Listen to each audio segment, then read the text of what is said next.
Alors, on va reprendre ce qu'on a laissé ce matin dans l'étude sur Retrouver mon enfant perdu, ce quatrième principe, d'étendre l'amour inconditionnel. Et on va peut-être repasser quelques principes pour ceux qui n'étaient pas là ce matin, puis même pour nous qui étions là, bien, reviser la chose. Quoiqu'il ne soit pas nécessaire d'approuver les comportements de nos prodigues, il est nécessaire qu'on affirme notre amour pour eux malgré leurs actions. Il me semble qu'il y avait d'autres choses. Non, ça commençait. Pourquoi on n'aime pas inconditionnellement, parfois comme parents d'enfants prodigues? Bien parce que souvent, on est peut-être embarrassé par ce que nos enfants font dans leur vie. Maintenant, juste parce que ton enfant vit dans le péché, tu n'as aucun droit de l'aimer moins. Je pense qu'on a toujours l'exemple du père du fils prodigue, qui ne l'aimait pas moins, même s'il avait tout dilapidé. L'amour inconditionnel signifie que nous aimons nos enfants pour qui ils sont et non pour ce qu'ils font. Alors, c'est important de rappeler ça. On les aime pour ce qu'ils sont, nos enfants, et non pas pour ce qu'ils font. Jésus n'a pas demandé que nous arrêtions de pécher avant qu'il nous aimât. Hein? Parce que lorsque nous étions encore pécheurs, Christ est mort pour nous. C'est comme ça qu'il a prouvé son amour. L'embarras, c'est une première chose qui nous empêche d'aimer inconditionnellement, mais l'amertume aussi, développée au fil des années, probablement à cause qu'on est déçu de nos enfants qui ne suivent pas le Seigneur, on est même choqué, on est découragé. Donc l'amertume. Et avec l'amertume, on s'habitue à garder nos distances parfois avec nos enfants prodigues, parce que, bon, c'est sûr que lorsque nos enfants ne suivent pas le Seigneur, il y a déjà un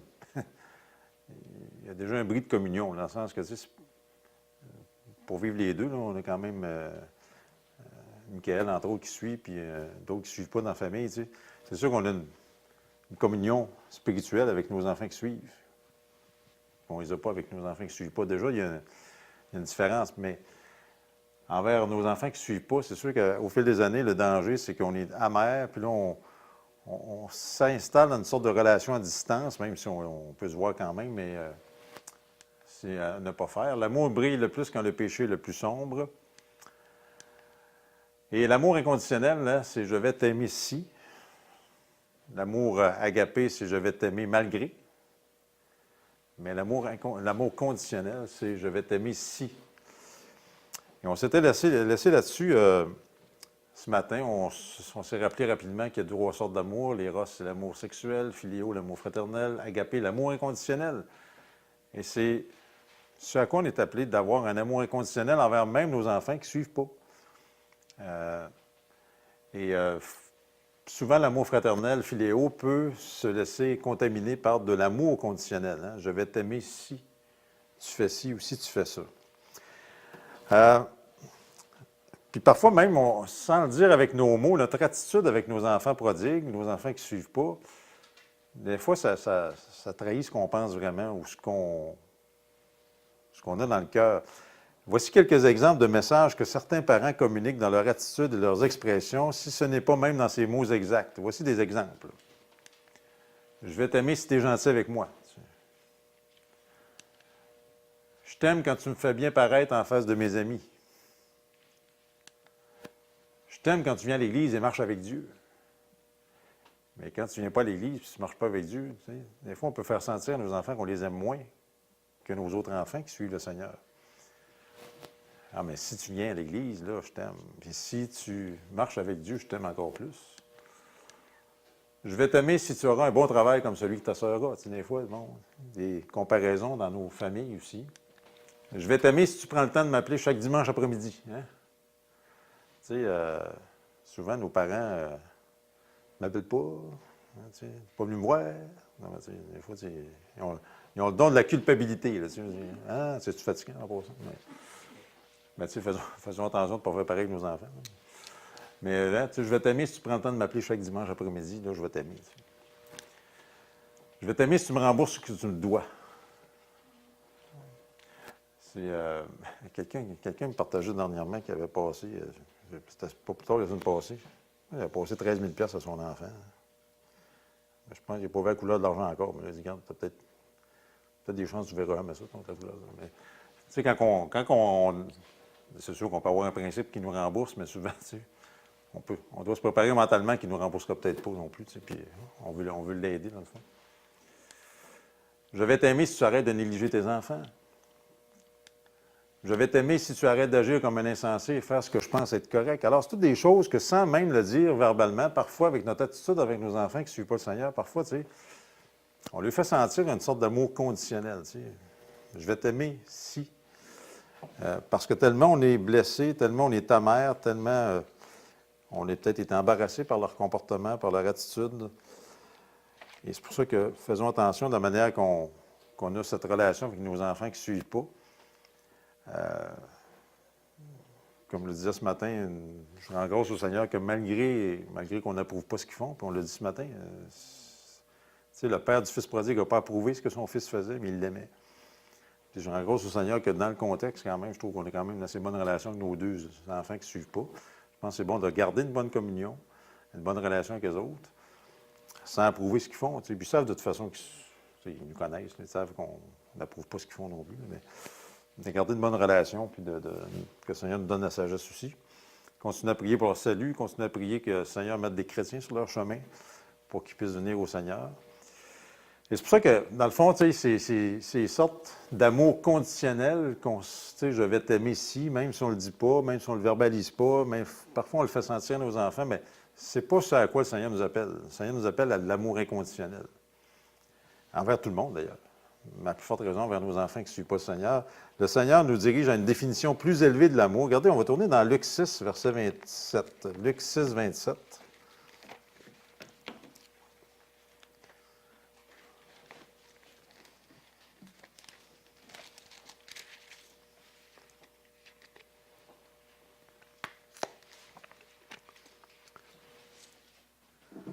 Dans Luc 6, 27, le Seigneur Jésus va dire ceci.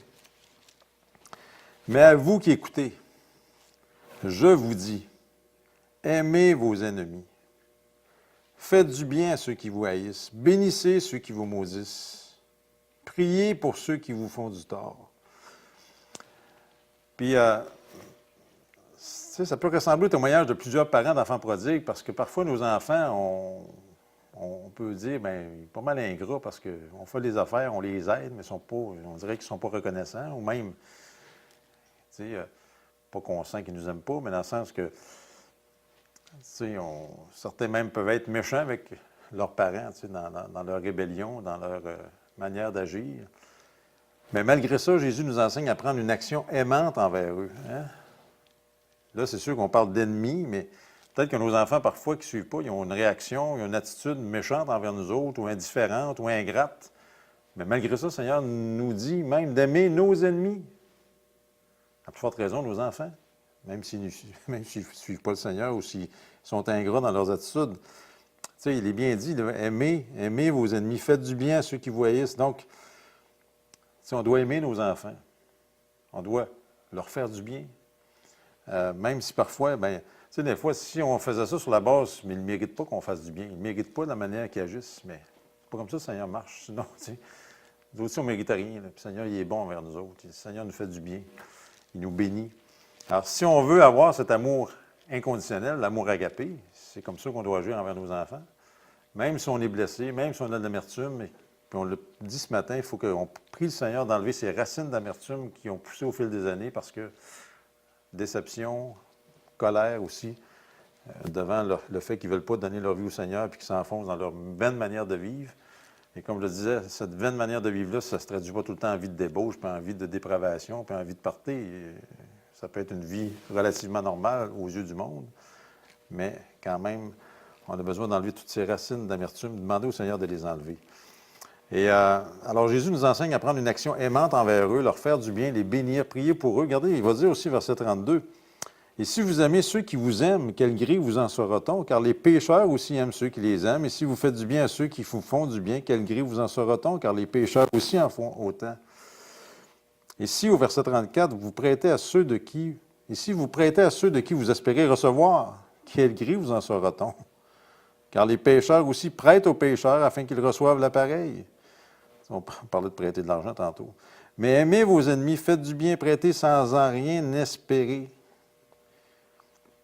et votre récompense sera grande, et vous serez les fils du Très-Haut, car il est bon envers les ingrats et les méchants. Et parfois, nos enfants peuvent être ingrats, puis peut-être même être méchants avec nous autres, dans leur rébellion. Mais le Seigneur dit, aimez vos ennemis, faites du bien, prêtez sans en rien espérer. Wow. Ça, c'est de l'amour, mais l'amour inconditionnel. On n'attend rien en retour. Alors, quelle conclusion on peut tirer de ce passage-là? D'abord, c'est que être gentil envers ceux qui te sont gentils, bien, on sait que ce n'est pas une grosse affaire pour Dieu. Ça n'impressionne pas Dieu, ça. C'est facile d'être gentil avec nos enfants qui suivent le Seigneur, qui sont obéissants au Seigneur, qui viennent à l'Église. C'est facile, c'est agréable. Mais tu sais, quand même, tu sais, ça demande un certain effort, ça demande la force de Dieu pour qu'on soit aussi gentil et aimable envers ceux qui ne suivent pas dans la famille. Alors qu'on désapprouve leur style de vie, alors qu'ils sont peut-être en concubinage, sont peut-être dans toutes sortes de situations. Et si on va au-delà de ce qui est normal et qu'on étend un amour sincère à ceux qui ne nous aiment pas, bien, c'est là qu'on va agir plus comme Dieu. Tu sais, on est appelé à être des imitateurs de Dieu, des imitateurs de Jésus-Christ. Jésus-Christ est venu avec un amour inconditionnel, alors il s'attend à ce qu'on ait un amour inconditionnel envers tout le monde, à plus forte raison nos enfants, malgré les déceptions. Il est ravi, le Seigneur, quand on essaye d'être gentil aux personnes ingrates et méchantes. Et le véritable amour est généreux, n'espérant rien en retour. Notre amour pour les autres est sincère quand on ne peut assumer qu'ils vont l'apprécier maintenant ou dans le futur. Tu sais, on ne doit pas s'attendre. On l'apprécie quand ils apprécient, mais s'ils n'apprécient pas ce qu'ils font qu'on fait, ça ne doit pas nous empêcher de leur faire du bien, ça ne doit pas nous empêcher de les aider, ça ne doit pas nous empêcher de les aimer. C'est comme ça qu'on va ressembler à Dieu. Dieu fait ça. Alors, si on choisit d'aimer ceux qui ne nous aiment pas, on va recevoir une récompense un jour. Le texte est clair. La récompense peut être le retour de nos bien-aimés. Vous savez, ce matin, on a fait, en introduction, ces deux parallèles, ces deux histoires de ces deux hommes dans une même église, où les deux filles sont tombées enceintes, 16-17 ans. Le premier a réagi mal, l'a boudé, l'a mis dehors. On sait ce qui est arrivé avec cette fille-là. Premièrement, elle n'est pas revenue au Seigneur ou elle n'est pas venue au Seigneur. 4 mariages malheureux, etc. Puis la deuxième, qui était la fille du pasteur, le pasteur qui a pris position publiquement, qui a avoué, écoute, ma fille est enceinte, mais je l'aime, on va être avec elle. Puis lui, il se foutait bien de perdre son poste. Puis on sait qu'est-ce qui est arrivé avec cette fille-là. Elle est devenue une chrétienne consacrée, engagée, puis même un ministère particulier envers les femmes monoparentales. Simplement, bon, c'est sûr que c'est le Seigneur qui sauve, mais l'attitude des deux pères, là. Alors, c'est pour ça que nous autres, faisons attention d'être toujours comme Christ envers nos enfants, d'être en amour inconditionnel envers eux. Puis la récompense d'aimer nos enfants qui ne sont pas parfois aimables ou qui sont parfois ingrats, peut-être qu'ils peuvent être même méchants ou indifférents. La récompense peut être d'abord leur salut ou le retour de ces bien-aimés s'ils sont sauvés. Ou ça va être aussi sûrement une récompense future dans le ciel pour notre courage à aimer l'insupportable parce qu'on les aurait aimés quoi qu'ils fassent. Parce qu'on les aime pour qui ils sont et non pas pour ce qu'ils font. Maintenant, il y a une vérité, c'est qu'on ne peut pas donner... je ne l'ai pas à l'écran, celle-là. On ne peut pas donner ce qu'on ne possède pas. C'est-à-dire que depuis ce matin, on parle d'amour inconditionnel, mais pour être capable d'aimer comme ça, il faut que j'aille la puissance de Christ en moi. C'est pour ça que ça appartient aux chrétiens d'aimer inconditionnellement. On ne peut pas donner ce qu'on ne possède pas. Dieu ne s'attend pas de puiser de l'eau d'un puits vide. On ne peut donner quelque chose qu'on ne possède pas. Alors Dieu a fait en sorte de nous donner les ressources qu'on a besoin afin d'offrir l'amour inconditionnel aux autres. Puis c'est pour ça que ce soir, je veux prendre le temps qui reste, puis je pense qu'on aura le temps de passer au travers, puis même d'avoir peut-être un petit peu de temps à la fin, mais on va regarder à 3 passages des Écritures que je trouve encourageants pour nous inciter à aimer inconditionnellement nos enfants. Puis Dieu nous donne les ressources. Dieu nous donne la puissance par son Saint-Esprit. Tu sais, on a toute une dynamo, hein? C'est ça le terme quasiment littéral. On a le Saint-Esprit en nous pour avoir cette puissance d'aimer comme Christ nous a aimés. Alors, 3 textes, on va les voir. D'abord dans Romains, chapitre 15 et verset 7.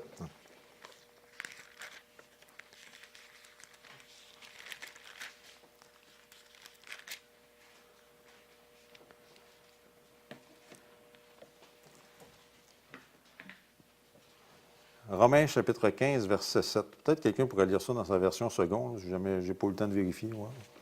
Accueillez-vous donc les uns les autres comme Christ vous a accueillis pour la gloire de Dieu.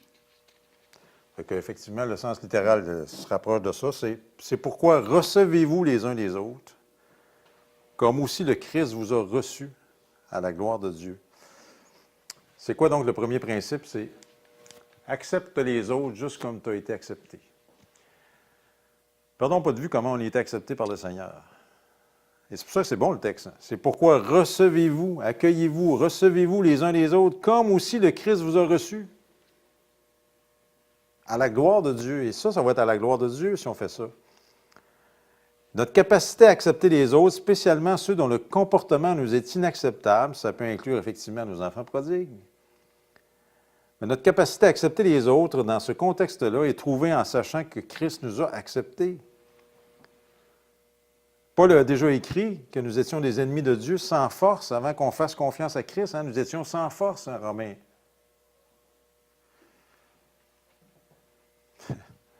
Hey, avant, on était des ennemis de Dieu.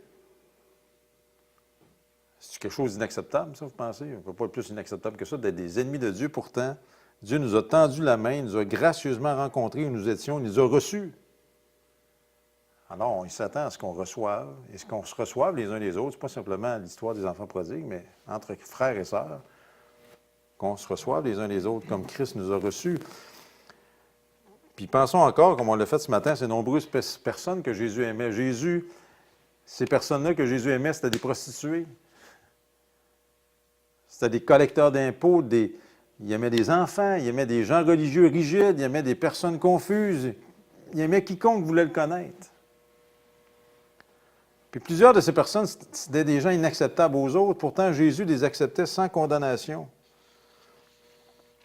Puis il voyait au-delà de leurs extérieurs, il regardait à leur cœur, il voyait les besoins, avec amour, il les a rencontrés. Puis ça devrait nous inciter aussi ça devrait nous aider dans l'évangélisation d'accepter les autres comme Christ nous a acceptés. Tu sais, souvent, on est bien entre chrétiens, puis ça, je partageais aux frères et grand-mères. Tu sais, vous faisiez à l'époque aussi le déjeuner de l'espoir, je pense que ça a fait son temps aussi entre guillemets. Là. Il y a eu la période des déjeuners de l'espoir, puis à l'usage, je pense que vous êtes aperçu à un moment donné, bon, c'était toujours les mêmes ou quoi que ce soit. Mais je suis allé donner mon témoignage à Lévis dernièrement, puis il y avait quand même 8 contacts qui étaient là, qui avaient reçu je pense, en tout cas, certainement une partie des 8, sinon tous les 8, c'est une invitation dans la boîte à mal qu'ils ont eue. Puis ils sont venus là ce matin-là. Puis ont entendu l'Évangile, puis ont entendu le témoignage. Puis ça m'a donné le goût, je dis aux frères, peut-être sans recommencer d'un de l'espoir à chaque mois, là, mais en faire un au printemps à grand-mère pour que je puisse donner mon témoignage, là, inviter des contacts. Puis pourquoi je vous l'apporte sur l'évangélisation? Parce que ça me fait penser à ça, accepter les autres juste comme on était acceptés. Et de parler de l'Évangile avec les pécheurs qu'on rencontre. Souvent, je parle pour moi, on devient tellement, pas indifférent, mais on fait nos affaires, puis on se lève le matin, on se couche le soir, puis on vient à l'assemblée, puis on est heureux, puis on a nos familles, puis nos activités. Puis...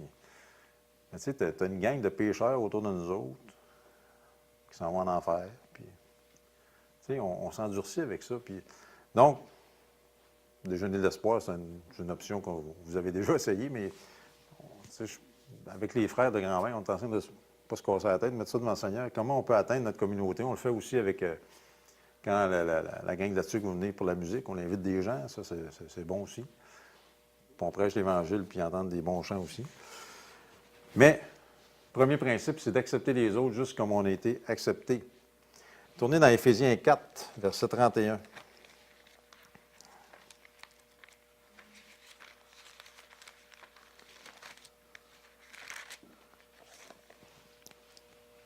Éphésiens 4, verset 31.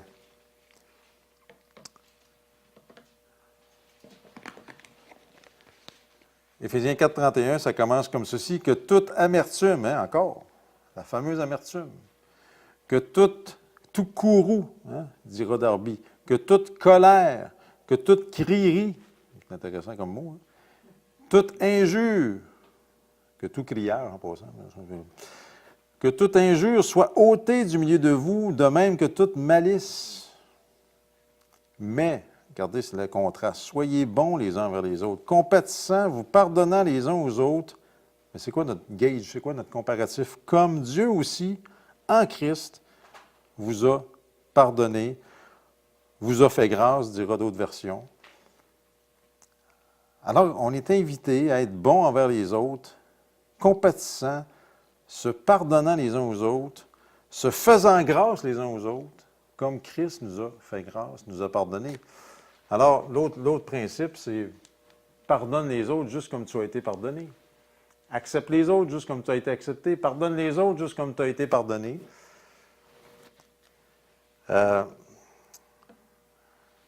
Si quelqu'un ne veut pas pardonner une offense, ce passage suggère que la personne est déficiente dans son expérience personnelle du pardon. Pour le dire autrement, au degré que nous avons expérimenté le pardon de Dieu, on sera capable et prêt à pardonner ceux qui nous ont blessés. Ça inclut nos prodigues. Tu sais, on a été pardonnés à un prix extraordinaire. On a été pardonnés. Puis de l'autre côté, si je garde rancune, de l'amertume envers mes propres enfants prodigues, bien là, il y a un problème. Là. Il y a de quoi je n'ai pas compris dans le pardon. Moi, j'ai été pardonné, puis j'ai de la misère à pardonner. Alors, ça inclut nos prodigues, ça aussi.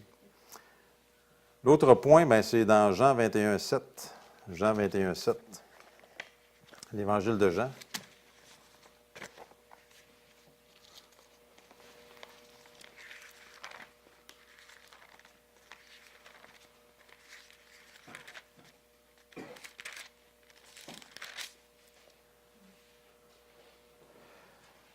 Jean 21, 7, c'est Jean qui parle, qui écrit l'Évangile, évidemment. Il dit, ce disciple donc que Jésus aimait. Ce disciple que Jésus aimait. Évidemment, Jean parle de lui-même. Jean s'identifie dans son Évangile comme le disciple que Jésus aimait. Et c'est pour ça que le troisième point, c'est quoi? C'est aime les autres comme tu as été aimé. Accepte les autres comme tu as été accepté. Pardonne les autres comme tu as été pardonné. Aime les autres comme tu as été aimé.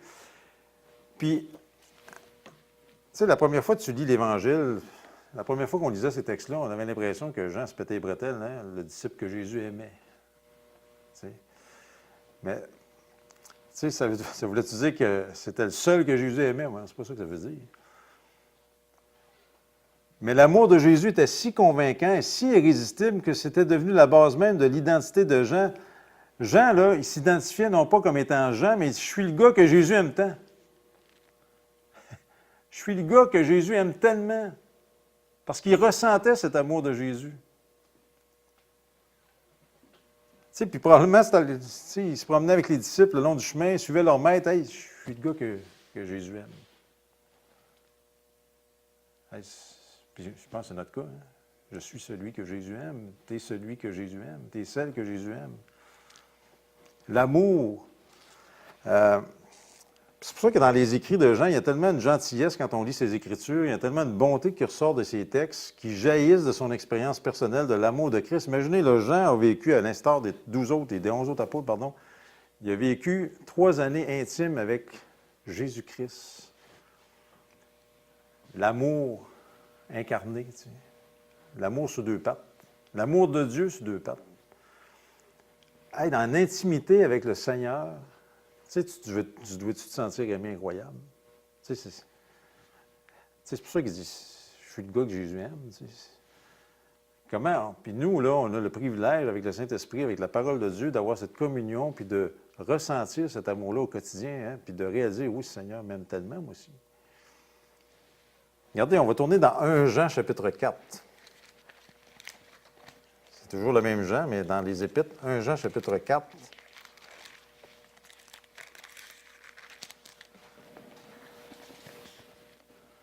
Et le verset 10, 1 Jean 4, 10.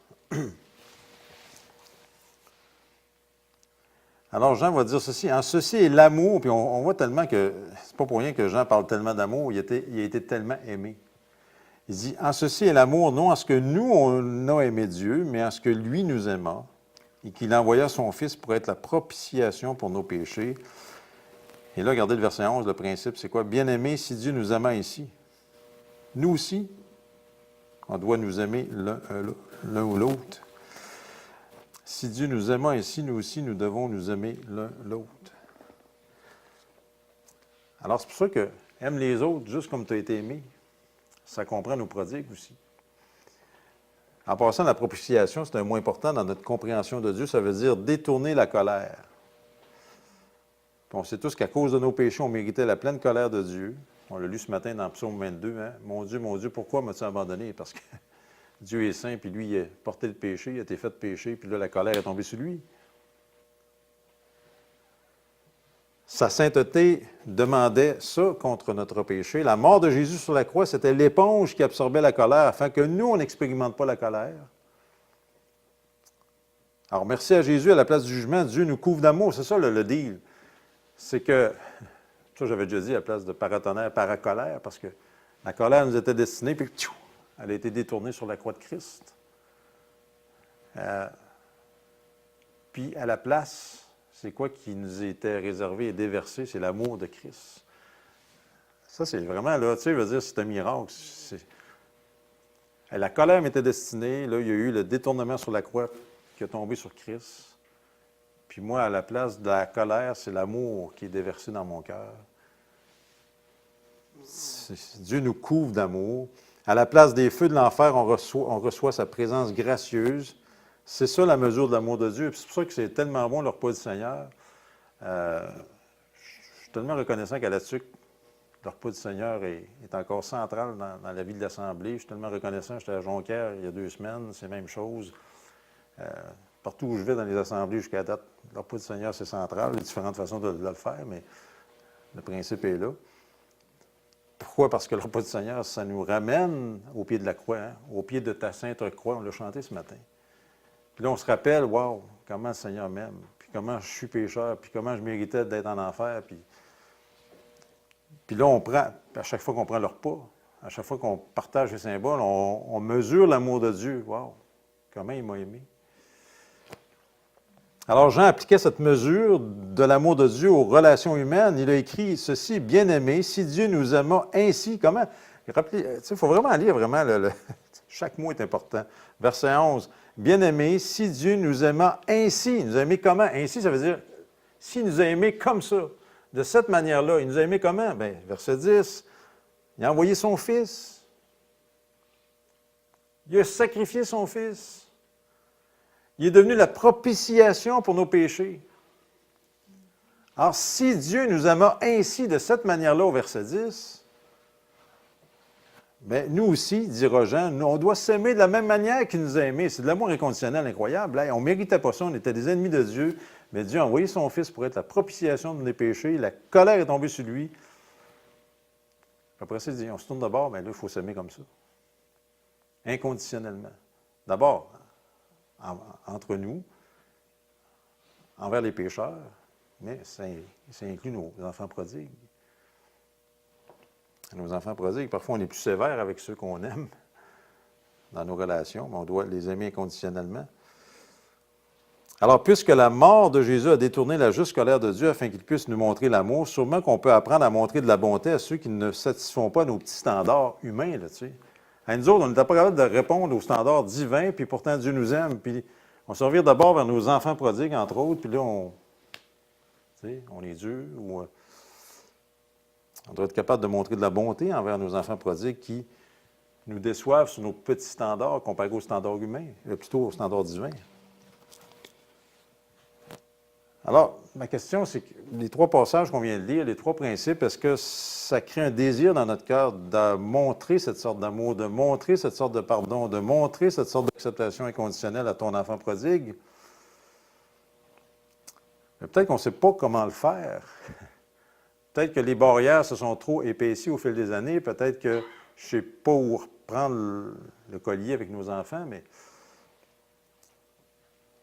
Seigneur va nous donner la force de le faire, va nous donner la sagesse de le faire, va nous ouvrir des portes pour le faire.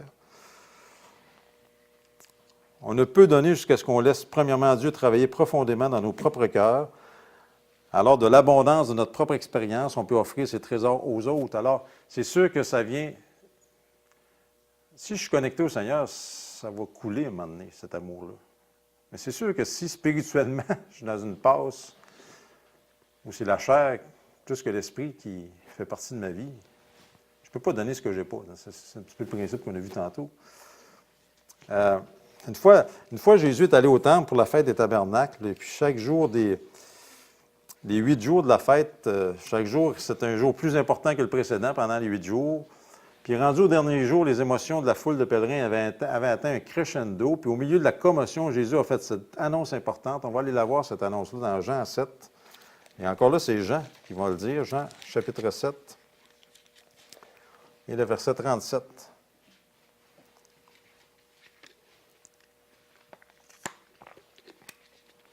Jean 7, 37. Et en la dernière journée, la grande journée de la fête, Jésus se tint là et cria. Ça devait être impressionnant, tu sais. Jésus cria, disant, si quelqu'un a soif, qu'il vienne à moi et qu'il boive. Celui qui croit en moi, selon ce qu'a dit l'Écriture, des fleuves d'eau vive couleront de son ventre.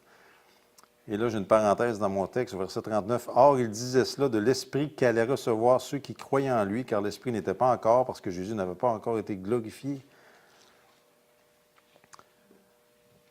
Ça veut dire quoi? C'est qu'on ne peut pas produire, on ne peut pas faire semblant d'aimer inconditionnellement. Ça doit venir de l'Esprit qui est en nous. Puis le texte nous dit bien que des fleuves d'eau vive coulent du Saint-Esprit qui est en nous. Et c'est ça, ces fleuves d'eau vive-là, qui sont de l'amour inconditionnel. Mais c'est sûr que si je ne suis pas en communion avec le Seigneur, c'est sûr que si je ne lis pas sa parole, c'est sûr que si je suis déconnecté avec Dieu, encore là, ça va être de l'amertume, de la colère, des ci, des ça, la chair. Mais c'est pour ça que je dois vraiment laisser le Saint-Esprit en moi couler pour que je puisse manifester cet amour inconditionnel envers mes enfants qui ne suivent pas, mes enfants qui me déçoivent, mes enfants qui m'embarrassent avec leur mauvaise manière de vivre. Tu sais, on ne peut pas produire l'amour agapé nous autres mêmes, ça je veux dire. Tu sais, je ne peux pas, à force de stimulation psychologique, moi, je veux aimer inconditionnellement, je veux aimer agapé. Non, mais c'est de l'amour de Dieu qui coule en nous. Ça vient de nous. L'amour agapé nous est toutefois disponible en abondance. Hein? C'est des fleuves d'eau vive. C'est de l'abondance. Dieu n'est pas en manque de fleuves d'eau vive. Dieu n'est pas en manque d'amour agapé. Là. Elle est infinie, cette eau-là. Elle est infinie, cet amour agapé. Alors, elle est disponible. Alors, si on veut aimer d'une manière agapée, bien, on n'a qu'à se connecter. Ça va couler dans nos vies. Alors, l'amour agapé nous est disponible en abondance si on reconnaît notre soif. Et si on va à Jésus, c'est lui la source de cet amour agapé-là. Alors, dans notre besoin, on boit profondément de sa grâce. On apprend qu'il nous pardonne, même si on a des cœurs durs. Quand on laisse tomber, il nous pardonne quand même.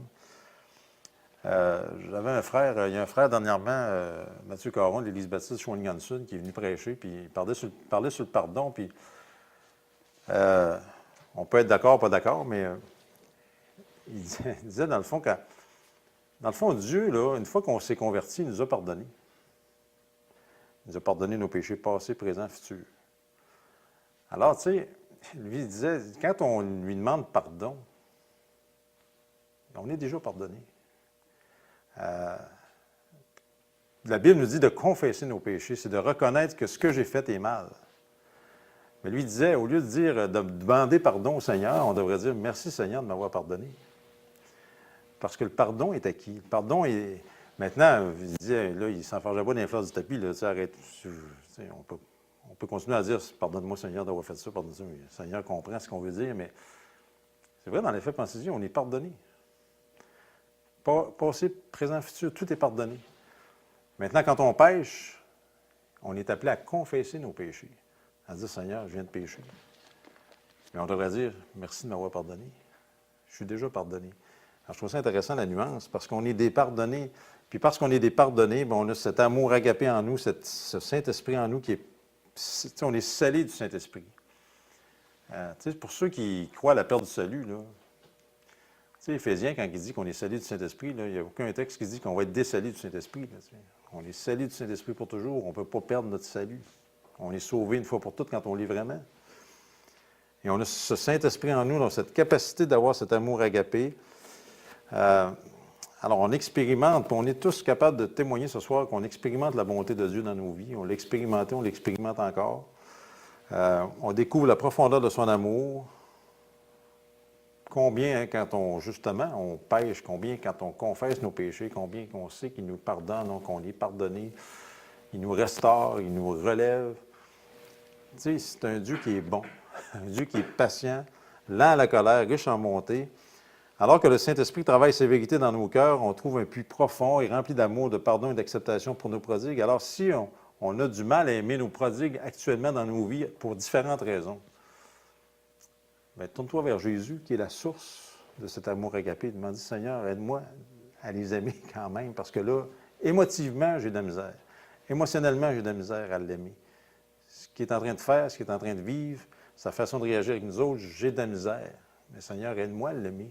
Je sais que tu m'en donnes la capacité et le Seigneur va le faire. Puis, j'ai pas de doute que, il n'y a pas aucun parent ici, ce soir, qui ne veut pas aimer son enfant inconditionnellement. On a tous ce désir-là. Puis peut-être que ce soir, on lutte avec l'amertume. Peut-être que le comportement actuel de ton prodigue s'embarrasse ta famille, te donne des casse-têtes, du trouble, ça vient te chercher. Mais j'aime bien, on va terminer avec ce verset-là, puis on va se donner un petit peu de temps. Dans 1 Pierre 4,8. C'est un beau verset, ça. 1 Pierre 4,8.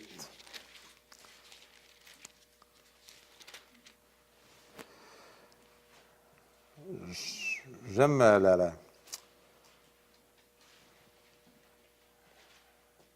On peut commencer au verset 8. Mais avant toute chose, ayant entre vous un amour fervent, car l'amour couvre une multitude de péchés.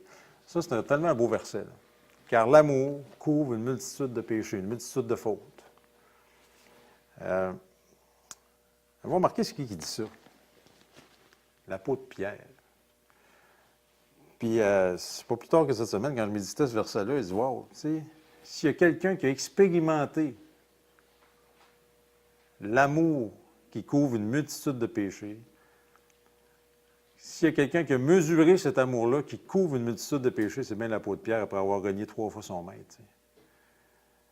Tu sais, lui, là, après avoir renié 3 fois son maître, on sait qu'il a pleuré amèrement, qu'il a croisé le regard du Seigneur. Puis je suis convaincu que le regard du Seigneur, c'était pas un regard réprobateur, de haine, de colère. Tu sais, c'est tellement touchant quand on lit ce verset-là que les regards se sont croisés après le triple reniement. Tu sais, puis le Seigneur était déjà dans le mode arrestation. Tu sais, puis c'est sûr, Pierre, quand il a regardé les yeux du Seigneur, il a vu de l'amour. Puis là, il est parti à broyer amèrement. Tu sais, il a pleuré amèrement. Tu sais, il a regretté d'avoir fait ce qu'il avait fait. Surtout que le Seigneur, il avait dit qu'il allait faire ça, puis surtout que lui, il avait dit qu'il ne le ferait pas. En passant, c'est le déclin quand on... C'est pas pour rien que le Seigneur avait dit dans le jardin, « Veillez et priez ». Ils n'ont pas veillé, puis ils n'ont pas prié. Ça, puis si, comme chrétien, on ne veille pas, puis on ne prie pas, là, pas veiller dans le sens de se coucher tard, ça, je serais correct, mais veiller, être sur nos gardes, être vigilant, puis prier. C'est sûr que, afin que vous n'entriez pas en tentation, puis c'était ça le problème de Pierre, il a succombé à la tentation. Puis il avait une confiance en lui-même, non pas dans le Seigneur. Puis là, il dit, ouais, non, moi, quand même que je suis prêt à mourir pour toi. Mais ce même Pierre-là, une fois qu'il a régné le Seigneur, qu'il a pleuré amèrement, puis là, le Seigneur s'en va à la croix, puis là, le Seigneur, il s'en va dans le tombeau, le Seigneur ressuscite, puis là, il se fait dire qu'il est ressuscité, puis on sait l'histoire. Puis on sait que dans Jean 21, qu'on a lu tantôt, il retourne à la pêche, sûrement déçu de sa vie, sûrement déçu de ce qu'il avait fait. Tu sais, puis ce Pierre-là, tu sais comment il a dû savourer ce moment-là avec le Seigneur, quand le Seigneur il a dit « M'aimes-tu? » Encore là, pas pas de reproche, pas rien, m'aimes-tu, m'aimes-tu, m'aimes-tu. Alors, si un disciple, s'il y a quelqu'un qui est capable d'écrire ça, là, l'amour couvre une multitude de fautes, on sent Pierre dire, je peux vous le dire, c'est vrai. C'est vrai, je l'ai vécu. Puis il aurait pu dire même, l'amour couvre même des reniements. Puis là, mettez toutes les sortes de péchés qu'on peut faire. L'amour couvre tout ça. Pierre savait que l'amour de Christ couvrait même son triple reniement. Puis s'il y a quelqu'un qui a expérimenté cet amour qui couvre une multitude de péchés, oui, il y a Pierre qui peut témoigner de ça, mais je pense que ce soir, je peux lever la main puis je peux vous témoigner qu'il couvre une multitude de péchés. Je pense que vous pourriez témoigner qu'il couvre une multitude de péchés dans vos vies aussi. Alors, c'est pour ça que son exhortation, c'est intéressant toujours les versets. Car l'amour couvre une multitude de péchés, mais qu'est-ce qui vient avant ce verset-là, dans le même verset 8? Avant toute chose, ayez entre vous un amour fervent. Pourquoi? Parce que cet amour-là couvre une multitude de péchés. Alors, c'est pour ça que, parce qu'on est tellement couvert, parce que l'amour de Christ couvre tellement nos péchés, même non seulement couvre, mais pardonne et efface. C'est pour ça que Pierre nous exhorte à servir d'abord vers les autres, vers nos prodigues, puis on couvre les péchés qu'ils font. Tu sais, je veux dire, on ne les approuve pas, mais l'amour couvre une multitude de péchés, puis on les aime, nos enfants, puis on les aimera tout le temps. Quoi qu'ils fassent. Tu sais, parfois, je vois, ça me fait mal au cœur, parfois, on voit des jeunes il y en a qui font des choses terribles, qui tuent, qui font n'importe quoi, qui s'en vont en prison pendant des années. Mais tu sais, les parents, ils les aiment encore. Ils aiment leurs enfants pareil. Tu sais. Même si toute la société les haït, les parents les aiment. Si c'est des parents normaux. Là. Donc, l'amour couvre nos péchés, mais l'amour couvre les péchés de notre enfant prodigue. On va s'arrêter là.